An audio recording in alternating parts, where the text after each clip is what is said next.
Have you heard of Christine? It dropped back in 1983, and it's this supernatural horror directed by John Carpenter. Based on a Stephen King novel, it's got everything. Weird teen drama, obsession, revenge, and a totally killer car. Like, literally, the car is possessed. It's a 1958 Plymouth Fury with a real attitude problem. Seriously, people say it's like a twisted coming-of-age story, but with a car that's got more personality than most people. Even though it wasn't his biggest hit, Christine has blown up as a cult classic over the years. People love its cool practical effects, moody soundtrack, and themes like bullies, obsession, and just how nostalgia can get kinda dark. Fun fact, Stephen King himself called the movie boring at first, but fans totally disagree.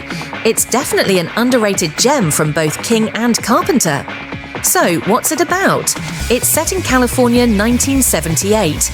We follow Arnie Cunningham, a bullied high school nerd. He finds this beat-up old Plymouth in a junkyard, that's Christine, and he gets totally obsessed with fixing her up.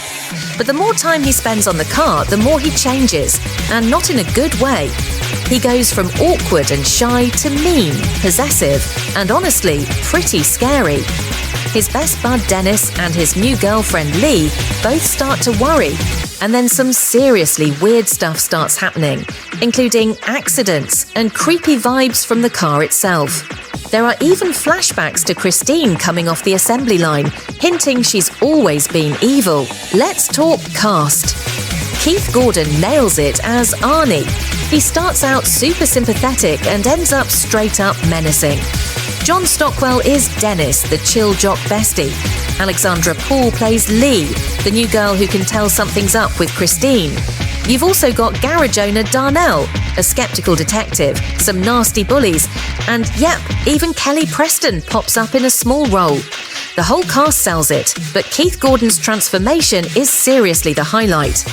A little background, John Carpenter directed, and even helped with the synth-heavy, super cool score. He wasn't really passionate about the project. Honestly, he just took it because his last movie, The Thing, didn't do well. But he's since called it fun and easy. Most of the budget apparently went into buying and smashing up a whole fleet of 58 Plymouths. Almost 24 got trashed. The practical effects are awesome and way more fun than modern CGI. The famous scene where Christine heals herself was done with hydraulics and some movie magic. Oh, and all those killer car stunts. Real, with a stunt driver in a fireproof suit. Hardcore. Adaptation-wise, they changed a few things from King's book, like making Christine evil from the get-go instead of haunted by a ghost, and trimming down some gory scenes to keep things snappy for moviegoers. And that soundtrack. Seriously, Carpenter's synth score and all the old-school rock and roll, including Bad to the Bone.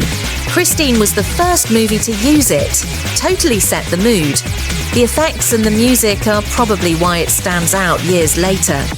The movie came out in December '83 and did all right at the box office. Not a runaway success, but it did pretty good thanks to word of mouth and home video rentals. Critics gave it mixed reviews. Some loved the style and vibe, others thought it was kinda predictable, but the fans, they stuck with it. On Rotten Tomatoes, it's sitting at 74%, and folks praise the acting, directing, and those classic effects. Want to know some random trivia? The cars weren't actually Furies. They just dressed up some old Plymouths to look like the rare 1958 model. Some real-life weirdness. Lots of the artists on the soundtrack died young, which adds an eerie twist. Kevin Bacon almost got the lead. And fun goof, you can spot a car with a fake engine during one of the crashes if you look close. The movie's also inspired all kinds of homages, remakes, including an unofficial Bollywood version, Seriously, and gets shout-outs in later horror flicks like Halloween Ends. Oh, and if you're wondering about a remake, Sony announced one in 2021 with Brian Fuller attached, but as of 2025, nothing's really happened. Some fans are relieved. It's hard to beat those practical effects. So if you love old-school horror, moody vibes, and movies where the car is basically the villain, Christine is a must-watch. Want more 80s movie throwbacks? Subscribe to Movies of the 80s here on YouTube and over at Vocal Media, where you'll find awesome comparisons between King's book and the film. And hey, you can help support Movies of the 80s just by sharing this video or buying Christine using our Amazon link in the description. Come on, let's keep the nostalgia rolling.